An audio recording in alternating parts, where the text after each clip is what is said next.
Jews now have their Wailing Wall, the western wall of the temple, which is the holiest object in Judaism. The number of visitors may have fallen off slightly since the early days after the war, but on holy days, the entire square is usually full. The Christians have the Church of the Holy Sepulchre currently being looked after by Jews and under one of its interminable reconstructions by Arab workers. The big problem is the Mosque of Omar, the holiest site for Muslims next to Mecca. Local Arabs go, of course, preparing themselves by bathing before entering, but there are literally millions of Muslims who can't or won't go to the mosque while it is in Israeli hands. The settlement of this problem will be crucial in any final settlement on the status of Jerusalem. The Israelis are adamant about staying.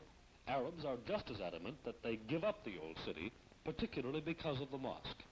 And meanwhile, the bulk of the visitors are American tourists who have vaguely heard of Muhammad and think the mosaic is pretty. Integration in Jerusalem has taken place on the physical level. The old city exudes atmosphere, which attracts a fair number of Israelis and, of course, tourists. Considerable business is conducted between Arab and Jew, and the Arab can be a good businessman.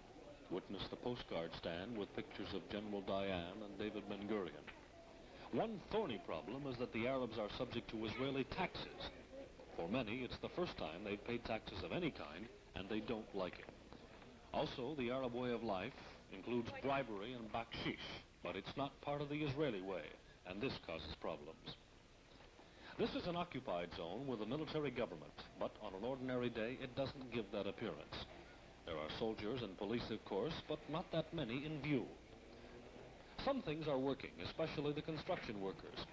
There is considerable construction going on in the east part of the city, including apartments for Israelis who plan to move in.